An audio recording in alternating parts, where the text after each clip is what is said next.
benvenuti alla TG Sicilia, le principali notizie. Padova, 11 arresti, 17 Daspo, anche a 3 ultra coinvolti negli scontri che sono costati la vita 17 anni fa all'ispettore Raciti. Il sindaco trentino, atti inqualificabili che danneggiano l'immagine di Catania. Arrivata in regione, a Palermo, a Palazzo d'Orléans, la protesta degli agricoltori siciliani. Lamentano il netto aumento dei prezzi e il declassamento del prodotto regionale a favore dell'importazione dall'estero. Ponte sullo Stretto, scontro a distanze tra Salvini e Schlein. A Belpasso il ministro delle infrastrutture polemico, io vado per costruire, la Schlein per fermare. A Messina la segretaria del PD ribadisce il suo no all'infrastruttura. Cresce la metro a Catania, aperto il cantiere tra Mister Bianco e Paternò, un'opera da 730 milioni con 6 chilometri di gallerie, ma non c'è il collegamento con la città. I lavori tra Montepo e Mister Bianco non sono ancora partiti. Al via a Catania il Sicily Business Forum, centinaia di aziende a confronto, fra gli ospiti Carlo Cottarelli e Fabio Capello. Il presidente di Confindustria Sicilia Vecchio, ai giovani e alle donne, più ruoli di responsabilità nelle imprese. Per fronteggiare il diffondersi di aggressioni e violenze sulle donne, la CGIL organizza a Catania corsi di autodifesa femminile. A Caltanissetta sequestrate 110 auto. Con il contachilometri taroccato erano vendute a prezzi gonfiati, 400.000 euro i guadagni illeciti. Calcio, crocevia salvezza per il Catania a Torre del Greco, rischio porte chiuse anche contro il Giuliano. Intanto il Messina va all'assalto del Foggia per agganciare il treno dei play-off.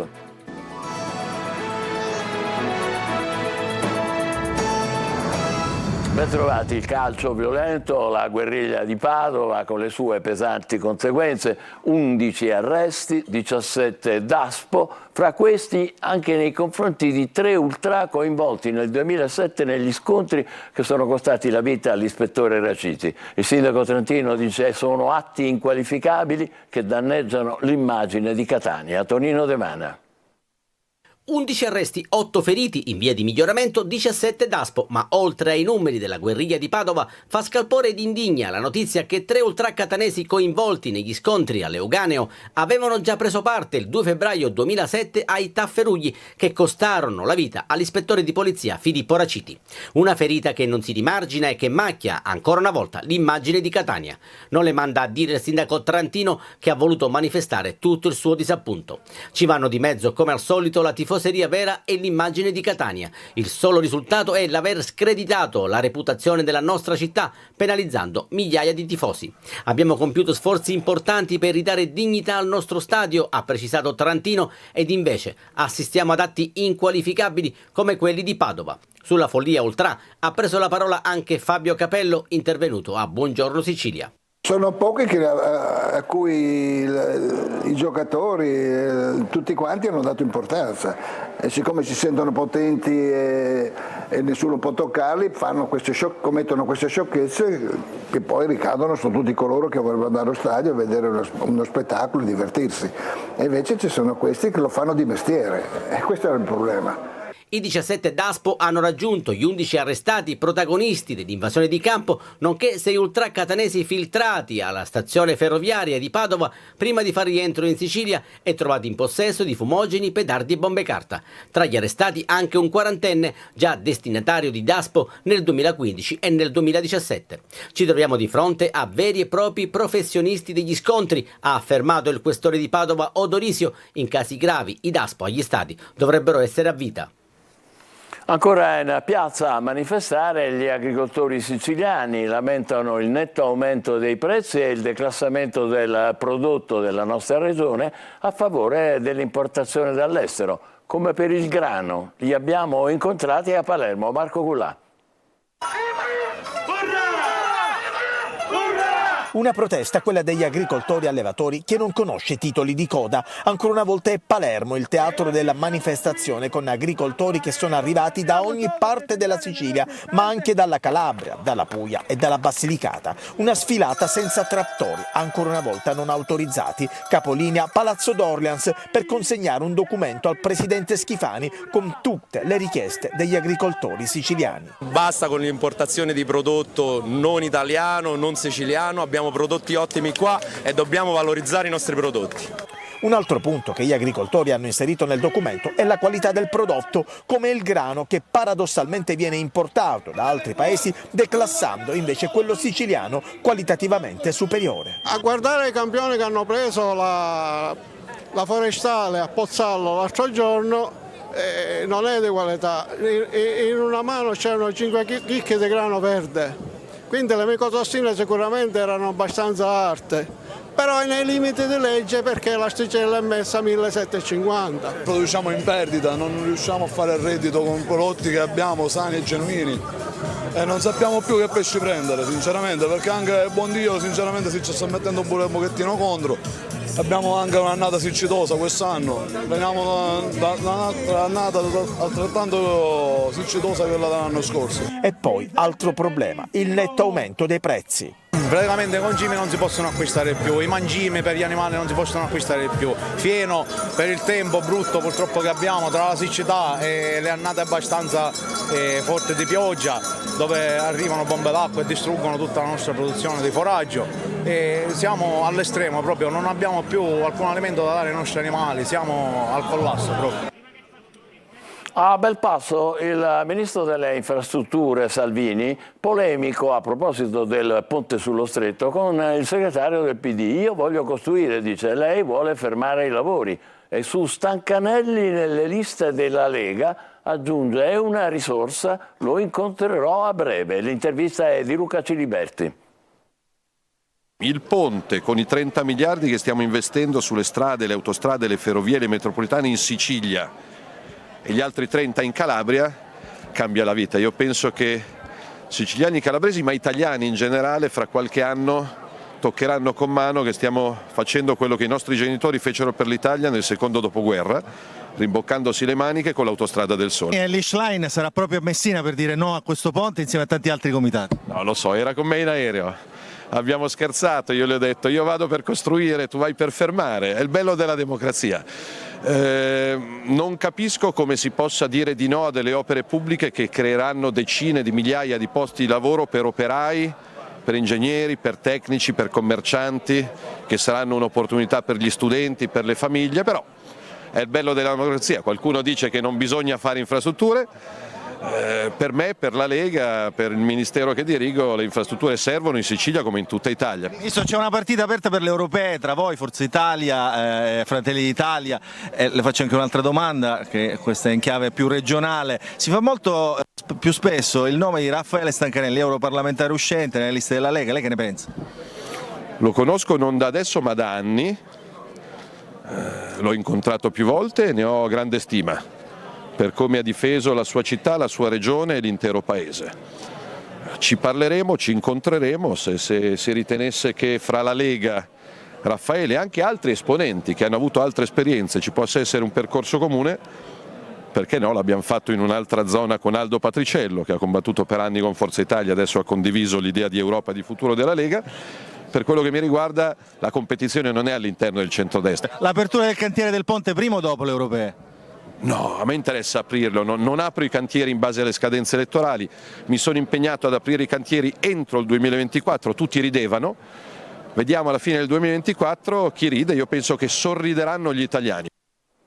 Ed Elly Schlein, segretaria del PD, conferma il no al ponte. Sono a Messina, dice, per ascoltare la gente e per migliorare la mobilità adesso, non fra 20 anni. Francesco Triolo. Proprio davanti allo stretto per ascoltare la gente, per ribadire il no all'investimento del ponte, per costruire risposte alternative alla struttura. Sono stati questi i messaggi lanciati dalla segretaria nazionale del Partito Democratico Elly Schlein nella sua breve tappa messinese. La location scelta è quella del lungomare di Torrefaro, proprio dove sorgerà il ponte. Continuiamo a pensare che in questa terra, in Sicilia, serva come in Calabria anzitutto un grande investimento per migliorare la mobilità adesso, non tra 15-20 anni con un progetto dannoso e anacronistico come questo. Adesso le persone che incontriamo ci raccontano la difficoltà di spostarsi con le strade in questo stato, la difficoltà di spostarsi che con ferrovie che non sono all'altezza del 2024. I siciliani, i calabresi non sono cittadini di serie B, meritano investimenti adeguati. E invece la strada che è stata scelta nel silenzio dei presidenti di queste regioni, che sono dello stesso colore politico di questo governo, è stata fatta addirittura sottraendo risorse FSC che potevano e dovevano finanziare altri progetti infrastrutturali più stringenti, più urgenti, più importanti per questo territorio. Accompagnata dal segretario regionale Anthony Barbagallo, la Schlein ha ascoltato i residenti, quelli su cui pende il rischio di esproprio. Sollecitata sulle prossime elezioni europee, la segretaria PD ha detto che la sua ambizione è quella di creare un'alternativa alla maggioranza, ma non ha sciolto le riserve su una sua candidatura. A Catania cresce la metro, aperto il cantiere tra Misterbianco e Paternò, è un'opera da 730 milioni con 6 chilometri di gallerie, ma non c'è il collegamento con la città. I lavori tra Montepo e Misterbianco non sono ancora partiti. Luca Ciliberti. Inaugurati i lavori del primo lotto della metro Misterbianco Centro Paternò, si tratta di 11,5 km di percorso per il 50% interrato in galleria attraverso 3 comuni, Misterbianco, Belpasso e Paternò, con 5 stazioni da realizzare. A regime, quando avevamo raggiunto completato l'intervento, ha realizzato tutte quelle che sono le fermate, i sistemi di interscambio modale, fino a 60 milioni di viaggiatori l'anno. L'orizzonte temporale di riferimento è il 2026, probabilmente per l'aeroporto andremo anche fino al 2027, però oramai i cantieri ci sono, i contratti sono stati stipulati, ci sono anche i finanziamenti, quindi possiamo parlare di una programmazione sostenibile. La tratta rappresenta l'ultima sezione, il completamento dell'intera linea metropolitana lunga complessivamente 30 km che collegherà Paternò con Catania e il suo aeroporto. L'importo dell'intervento complessivo affidato mediante accordo quadro è di 729 milioni e mezzo di euro con fondi del PNRR, il tempo stimato per la sua realizzazione è di 35 mesi. Una tratta che però rischia di rimanere isolata per la mancanza del tratto di collegamento tra Montepo e Misterbianco. I lavori sono fermi per un contenzioso tra la ferrovia Circumetnea e la ditta che deve realizzare l'opera, la stessa che blocca la tratta Stesicoro-Fontanarossa. Ben venga l'inizio di questa grande opera. Siamo contenti e soddisfatti che il vice premier venga qui tra i paesi di Misterbianco, Motta, Piano Tavola, Belpasso, su Piano Tavola in questo caso, Belpasso e anche la città di Catania, vedo l'assessore, però staremo attenti e staremo con fiato sul collo, lo dirò anche al Ministro, sui lotti che mancano, perché non possiamo permetterci una potenziale opera incompiuta. Al via a Catania il Sicily Business Forum. Centinaia di aziende a confronto, fra gli ospiti Carlo Cottarelli, Fabio Capello, con la nostra Emanuela Corsi in diretta, l'amministratore delegato di Sicily Forum, Attilio Parisi. Sì Michele, allora siamo in diretta come dicevi dal Sicily Business Forum, il più grande evento di business del Sud Italia, e siamo in compagnia del CEO di Plurimpresa che appunto organizza questo evento che è giunto al secondo anno. Allora, quali sono, Attilio, le differenze rispetto all'anno precedente? Siamo partiti un po' dall'esperienza del primo anno per comprendere quale fosse effettivamente il riscontro sul territorio e da quello abbiamo creato questo nuovo evento che fondamentalmente ha 2 linee direttrici rispetto ai temi. Il primo legato alla necessità di battere rispetto alla transizione energetica e alla digitalizzazione delle imprese, quindi 2 temi tecnici di approfondimento che stiamo facendo con 10 relatori in 2 panel diversi, e poi 2 momenti invece legati a una formazione di tipo manageriale, dove abbiamo inserito una parte sulla leadership e la gestione del talento e una sulla comunicazione strategica aziendale. Questo perché il messaggio che stiamo trasferendo oggi in un forum economico è che comunque non basta solo conoscere opportunità e numeri, ma bisogna a livello manageriale saper anche motivare, trovare e trattenere dei talenti in questa terra e poi riuscire in qualche modo a esportare la nostra eccellenza anche attraverso un eloquio importante, quindi una comunicazione strategica aziendale. Ecco, questo di trattenere i talenti è uno dei temi di cui si è discusso oggi, soprattutto l'importanza anche di avere nei ruoli apicali giovani e donne. Tanti relatori, grandi nomi nella mattinata, Fabio Capello, tra poco invece è atteso l'intervento del professore, dell'economista Carlo Cottarelli, modera i lavori che sono iniziati questa mattina e che andranno avanti ancora per diverse ore la collega Safiria Leccese, che noi abbiamo sentito, e subito dopo restituisco la linea allo studio. Non possiamo nasconderci che il Sud per alcune cose sta facendo ancora fatica, no?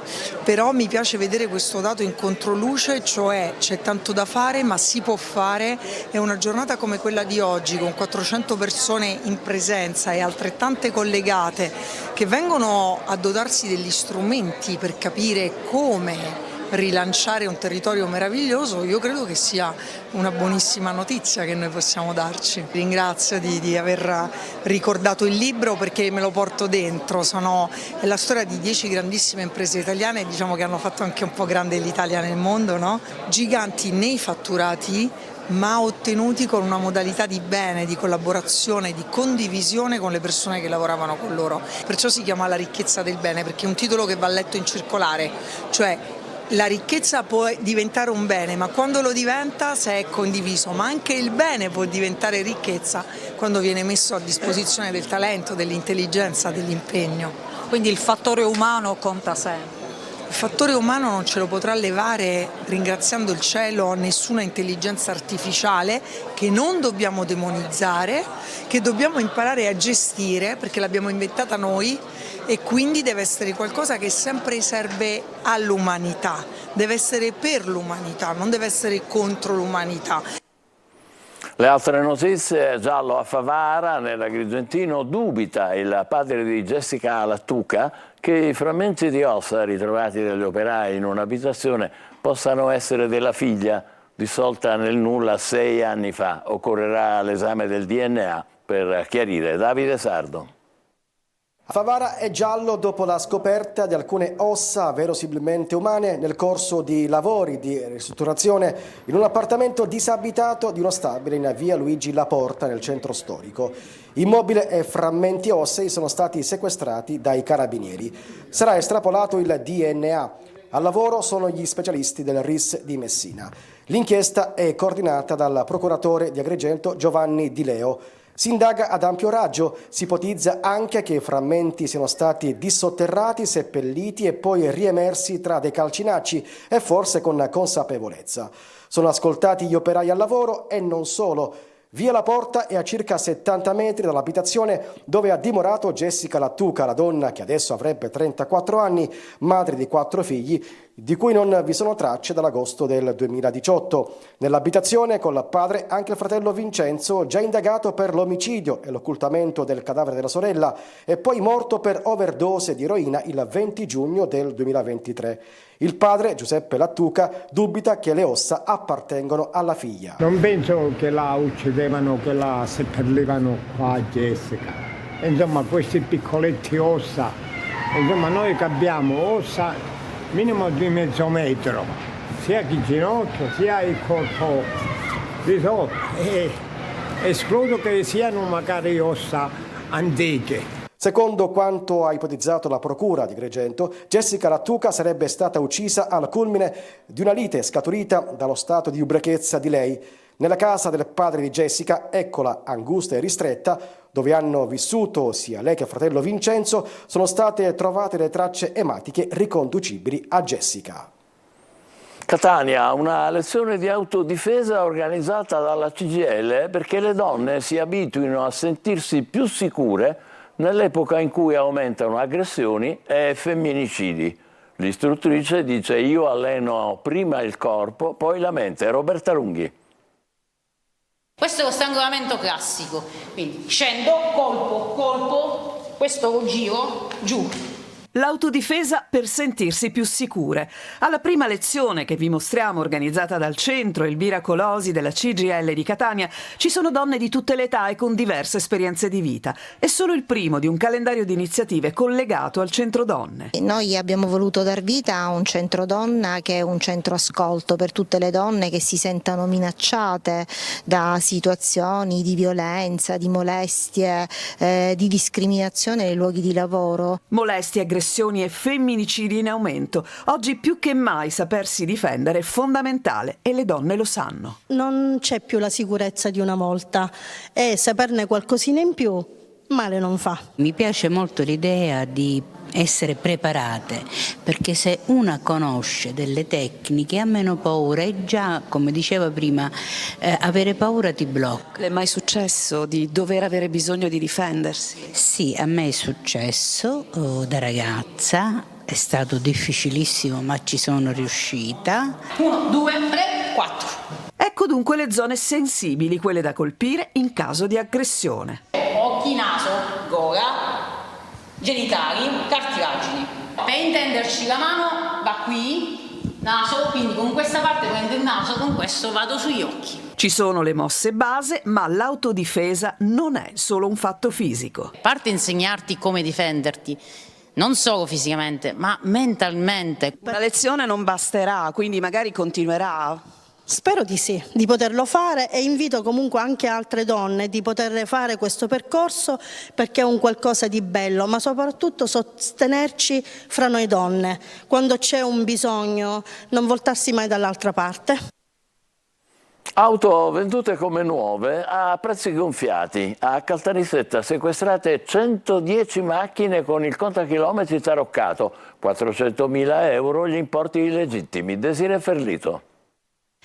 Auto vendute come fossero nuove a prezzi gonfiati. Un'operazione del comando provinciale di Caltanissetta ha scoperto un giro di compravendita di autoveicoli ringiovaniti con la tecnica della manomissione del contachilometri, così da mostrare al lineare acquirente una strada totale percorsa ben inferiore al reale, rendere il mezzo più appetibile e puntare su prezzi di vendita più alti.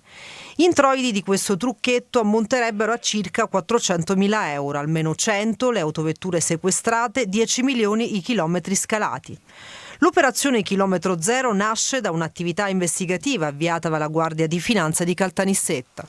Il totale delle autovetture oggetto dell'analisi sono state circa 3.000, quindi hanno consentito anche di sviluppare successivi accertamenti che sono stati poi coordinati dalle procure della Repubblica di Gela e di Caltanissetta a mezzo riscontro presso le banche dati in uso al corpo, nonché il sito del portale automobilista, che consente ovviamente al consumatore finale di verificare le revisioni periodiche degli autoveicoli, e anche il portale dell'ACI e il contributo che ci hanno dato anche le case madri, che ovviamente ci hanno fornito i dati dei tagliandi e i dati delle eventuali lavorazioni effettuate nel tempo negli autoveicoli. Da qui è emerso che alcuni rivenditori avrebbero effettuato lo schilometraggio dei veicoli venduti. Continua l'incessante azione di prevenzione e contrasto dei fenomeni delle frodi in commercio svolte dalle Fiamme Gialle nissene, a tutela del consumatore. La Guardia di Finanza a Milazzo ha scoperto 16 imbarcazioni non dichiarate al fisco dai proprietari italiani e battenti bandiera di Francia, Belgio, Polonia, Regno Unito. Valgono oltre 8 milioni e mezzo di euro. Fra i proprietari segnalati e sanzionati anche uno skipper professionista. Adesso facciamo una breve pausa e tra poco il calcio giocato con le ultime su Catania e Messina. State con noi.